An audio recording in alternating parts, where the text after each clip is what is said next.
The sky turned red on the day it began. No one had warned Earth. No message came before the strange lights appeared in the clouds. Cities lost power. Oceans rippled with unnatural waves. People pointed up at the sky, frozen in fear. Then, the ships came, smooth, black, and silent. They hovered above like shadows of judgment. Jason was just a soldier, stationed at a border camp in the mountains. He had spent most of his life training for human wars. But this was different. These weren't rebels or invaders. They weren't even human. The first time he saw one of the aliens, his breath caught in his throat. They were tall, graceful, skin like soft crystal. Eyes glowing with strange light. They didn't speak with mouths. They used something else, something that touched your mind like a breeze. Their armor didn't look like armor. It looked like it was part of them, alive, moving, like fabric made from energy. Jason's squad had orders. Secure the forest route. Stop anything strange. But when the squad moved into the trees, they didn't find weapons. They found silence. Trees had been burned at the roots without fire. Grass was crushed, but no footprints. Everything felt wrong. Then, it happened. From the center of the woods came a sound like thunder and music at the same time. Light poured through the trees. Jason raised his rifle, but it felt useless. Something was approaching. And it wasn't just another alien. She floated. The alien queen moved through the forest like a dream. Her feet never touched the ground. Her white gown shimmered with silver lines. Her crown sparkled with blue gems. She wasn't angry. She didn't attack. Her eyes met Jason's, and for a moment, time stopped. He didn't understand what he was seeing. She looked powerful, sad, and tired. Then, she fell. No warning. No sound. Her body dropped as if her strings had been cut. The forest grew quiet. Jason ran forward before he even thought. His squad shouted behind him, but he ignored them. He knelt beside the queen. Her skin was cold, her eyes barely open. Help!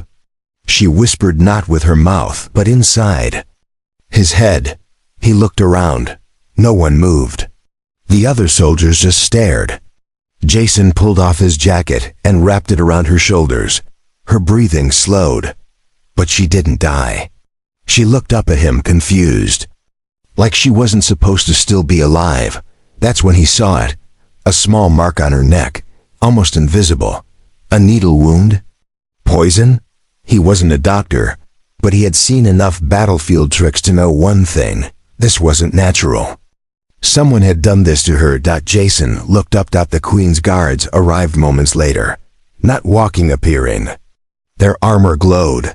Weapons hummed. They surrounded him. His squad raised their rifles, but Jason shouted, "Don't shoot!" He stood slowly, arms raised. The queen was still lying there, silent. One of the guards pointed at Jason. Another stepped forward, and then stopped. The queen's hand had moved. Just a little. But enough. She had touched Jason's boot. The guards froze. Then one knelt beside her. He touched her forehead, closed his eyes, and nodded. Without a word, they lifted her gently. As they floated away with her, the one who knelt turned and looked directly at Jason, not angry, not thankful, just studying him. Jason's commander yelled at him later, "You don't run toward a falling alien queen. You stay with your unit." But Jason didn't care. Something was wrong. He could feel it deep inside. That queen, she had trusted him. Just for a second. And that moment kept playing in his mind. The war didn't stop. More ships arrived. Human forces pushed back, but whispers began to spread. Some aliens stopped attacking. Some ships hovered, but didn't fire. Some said the queen hadn't returned to her throne. Some said she was missing. Jason knew better. She wasn't missing. She had been silenced. Someone didn't want her voice heard. Someone powerful. And somehow, he was part of it now. Jason couldn't sleep that night. The queen's face kept appearing. In his mind, those blue eyes. The soft voice inside his head, the way she collapsed like something had been taken from her. It wasn't just a random fall. Someone had hurt her. He felt it. The next morning, he was called in for questioning. They made him sit in a dark room, surrounded by screens and cold voices. A man in a black coat spoke first. Describe the alien. Queen, her condition, her words. Jason told them everything. But when he mentioned the mark on her neck, the room went quiet. "You're sure?" the man asked. "A mark? On the Queen?" Jason nodded. "Like an injection spot, small, just here." He pointed to the side of his own neck. The man leaned back, no expression. Then he smiled, but it didn't feel real. "Thank you, soldier. You've done your duty." Jason was sent back to base, but nothing felt right. He noticed more guards around camp, fewer soldiers, and strange new faces, agents, not fighters. He overheard whispers about containment and damage control. Later that evening, while walking by the Cum's tent, Jason saw something strange. One of the alien guards, the one who had knelt beside the Queen, was standing alone near the trees. No escort, no weapon raised. Jason hesitated, then walked toward him. "You're not supposed to be here," Jason said quietly. "The aliens." Eyes glowed faintly. His voice came without lips moving. "She remembers you," Jason blinked. "The Queen? She speaks your name in the deep mind." Jason's heart jumped. "Is she alive? Where is she?" The alien looked around, then stepped closer. "She was taken. Not by us, not by your kind. There are others, hidden in both worlds." Jason felt a chill. "You mean traitors?" The alien didn't answer. He simply turned and placed something in Jason's hand, a small crystal, smooth and warm. "This shows truth. When the time comes, bring it to her." Before Jason could say anything, the alien vanished into the mist. Back in his tent, Jason studied the crystal. When he held it up to his eye, shapes flickered inside, images of the Queen, of a dark room, of hands around her throat, and voices. Strange but clear. "Keep her silent. Make sure the bond is broken." Jason's hand shook. This wasn't a war for land or power. It was a war for something deeper. Someone didn't want peace. Someone was using the war to hide something bigger. He had to act, but he couldn't do it alone. He needed someone who believed him. He remembered an old friend from training, Elena. She worked in command intelligence now. She was smart, brave, and never trusted higher ranks blindly. Jason sent her a message. "Meet me at Supply Hangar 9, midnight. It's bigger than war." He waited. Minutes passed like hours. Then, footsteps. Elena stepped into the shadows. "You look like hell," she said. Jason showed her the crystal. She watched it, silent. Her face changed. "Where did you get this?" she whispered. Jason looked her in the eyes. "From someone who still believes in her." Elena took a deep breath. "Okay, I'm in." The plan began. Jason and Elena moved carefully through the base the next night. They wore plain uniforms and carried nothing that would draw attention. Elena had mapped the restricted zones earlier. One room was hidden beneath the command center. No one talked about it. No one was allowed near it. That was their target. The hallway outside the room was silent, dimly lit by red emergency lights. 2 guards stood in front of a sealed door. Jason whispered, "You said you had a plan?" Elena gave a small nod. She stepped forward, holding a data pad. "Orders from Sector Control," she said sharply. "Commander wants new readings on the power core." She showed the pad. The guards checked it. After a few long seconds, they moved aside. The door opened with a soft hiss. Inside, the room was cold and glowing with strange blue lights. Machines hummed quietly, and in the center, floated inside a transparent pod, was the Queen. She was still alive. Her body was suspended in light. Tubes ran from her arms and neck. Her eyes were closed, her lips pale. Her crown was gone. Her gown replaced with a simple white suit. She looked weak. Jason stepped closer. "She's breathing," he whispered. Elena scanned the control panel. "She's not just asleep. They've shut down her mind. They're holding her in some kind of mental prison." Jason showed her the crystal the alien had given him. He said this would help. Elena looked at the crystal, then at the panel. "There's a slot here. Maybe it fits." Jason gently slid the crystal into the port. At first, nothing happened. Then the lights changed. The hum of machines grew louder. The Queen's eyes opened. Not fully, just a little. But they were glowing now, brighter than before. Jason stepped back, unsure. A voice filled the room. "You are not meant to see this." It wasn't the Queen, it was someone else. A voice that echoed from every speaker, cold and sharp. "You are interfering in a process beyond your understanding. Turn back, now." Elena grabbed Jason's arm. "We have to go. They're watching us." But Jason couldn't move. The Queen's gaze locked with his. And for a moment, she spoke not with words, but with something deep inside him. Truth, hidden, inside you now.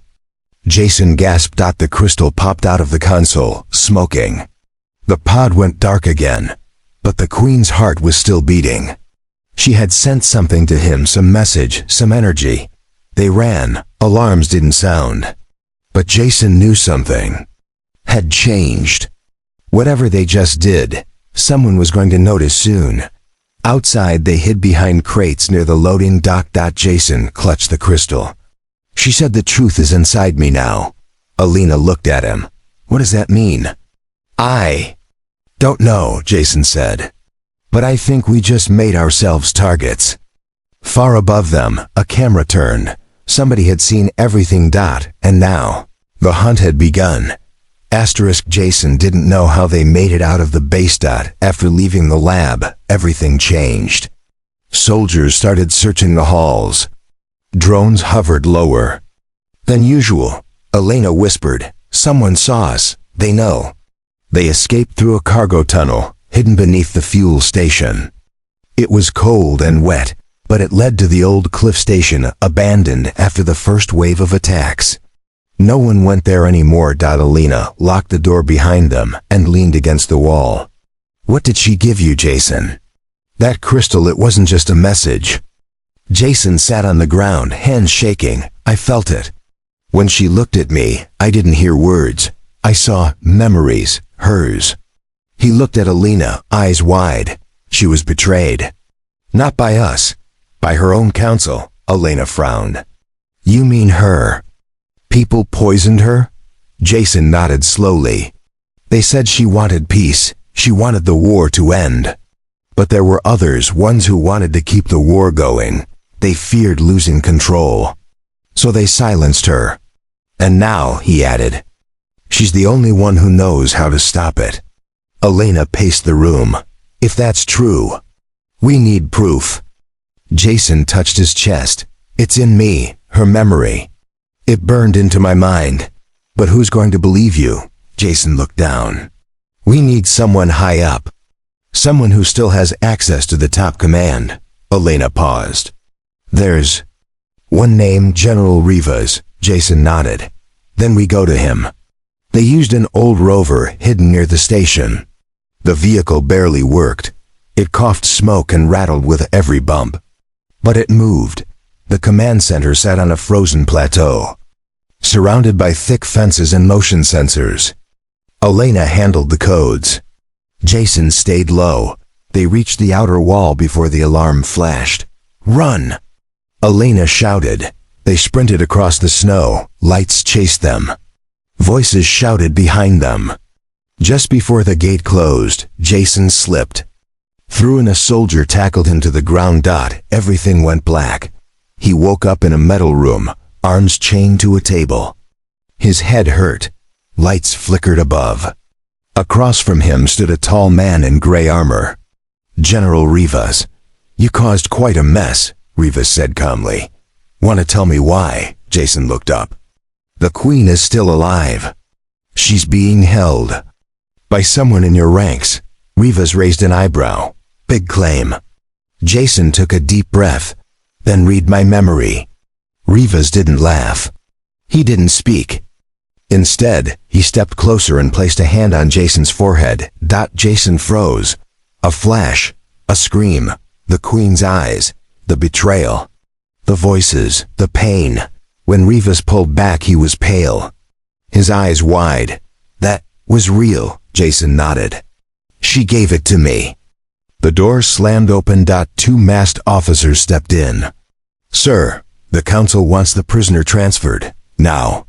Rivas didn't move. Tell the council they'll wait. Jason looked at him.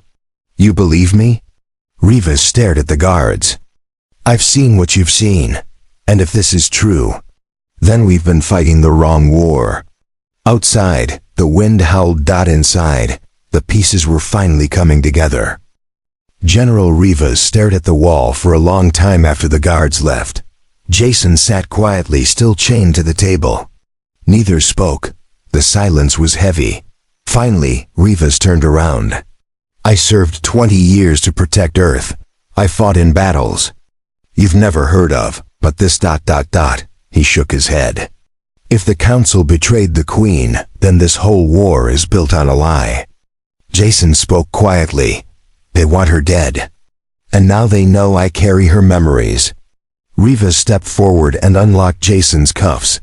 Then we have to move fast. Jason rubbed his wrists. We need to get back to her.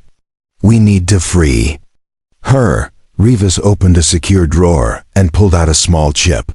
This unlocks the deep chamber. It's where they keep off-grid prisoners, people they don't want found. She be there. Jason stood. You'll come with us? I'll get you inside, Rivas said. But once the alarms start, you're on your own. They left through an old cargo route, hidden under the command tower. Elena was waiting near the edge of the cliffs with the rover, engine running. She looked surprised to see Rivas. He's with us now, Jason said. He saw the truth. Rivas climbed in silently. They drove through the frozen wasteland for hours. Lightning danced across the sky. Alien ships flew in patterns above, but didn't attack. It was like they were waiting. At last, they reached the hidden chamber. It was buried beneath an old satellite array. The entrance was guarded by drones. Rivas showed his chip. The doors opened. Inside, the walls glowed with dim blue light. No guards. No sounds. Just cold metal and echoing footsteps. Then they saw her. The alien queen floated in a glass pod, just like before, but this time, she was awake. Her eyes locked on Jason instantly. The moment their eyes met, the air shimmered. The pod cracked open. Jason ran to her side and caught her before she fell. She was weak but breathing. Her hand touched his chest, and a pulse of light moved between them. Memories rushed through his mind clearer now. Her counsel. The betrayal. The secret weapon. Jason gasped. They're going to use something powerful. Against both sides. The Queen nodded weakly. Extinction machine. Hidden. Under human command. Elena looked around.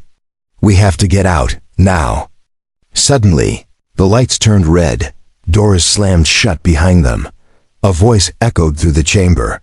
You shouldn't have come here. Jason turned toward the source. 3 shadowed figures stepped into the room. Not aliens. Not soldiers. Humans. Council. Agents. One held a strange weapon, glowing black and red. She was supposed to die, quietly, but you ruined that. Rivas raised his gun. Stand down. I'm acting under full authority, the agent smiled. Not anymore, General. Without warning, the agent fired. Rivas jumped in front of the Queen. The blast hit his chest. He dropped to the ground. Jason shouted in anger and fired back, hitting one of the agents. Elena moved quickly, dragging the Queen toward the wall. There! Jason shouted. A vent, break it open. They smashed it open and slipped inside, dragging the Queen with them. Behind them, alarms screamed. Jason looked back one last time. Rivas wasn't moving, But the Queen was still alive, and so was the truth. Asterisk. They crawled through the vent as fast as they could. The Queen was weak but conscious, her hand gripping Jason's arm as he led the way. Elena followed, covering the back with a stolen blaster.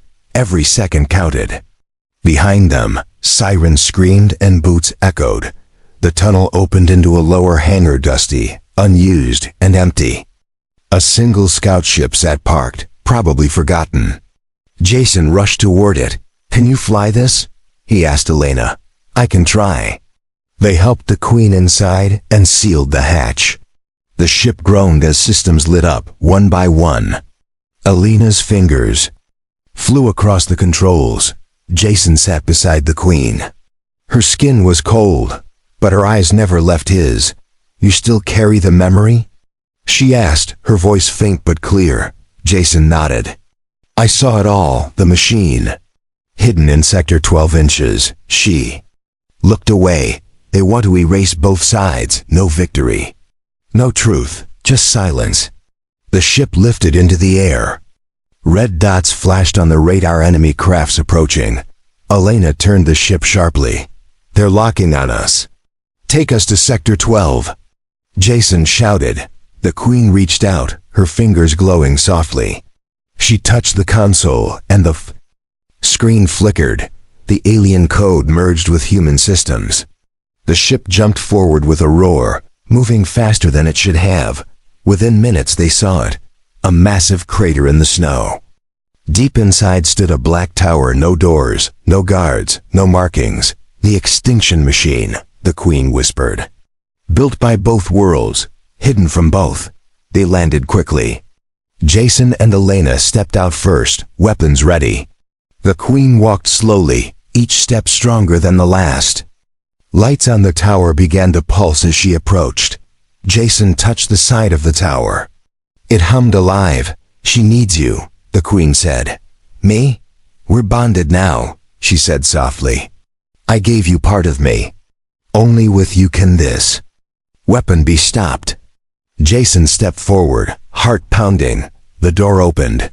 Inside, the air was thick. In the center stood a glowing heart of energy pulsing with red light. Panels showed maps of Earth and the alien homeworld, timers, target markers. The Queen touched the control panel. "They plan to blame the last strike on me, then use it as a reason to destroy everything." Jason placed his hand next to hers. The machine reacted. The countdown stopped. Then a bright light filled the room. The machine collapsed inward. The energy core died. The tower cracked. It was over. Outside, ships above the crater began to turn, alien and human alike. Something had changed. The Queen stepped out of the ruins, glowing brighter now. The crown reappeared on her head, not by metal but by light. Jason stood beside her. A message was broadcast in all directions. "The war is over. The Queen has spoken. The machine is destroyed. Truth has returned." Back at the base, soldiers lowered their weapons. Above the sky, alien ships pulled away. Jason looked at her. "What now?" She turned to him, smiling softly. "Now we rebuild. Together." And in that moment, both worlds took their first true breath of peace.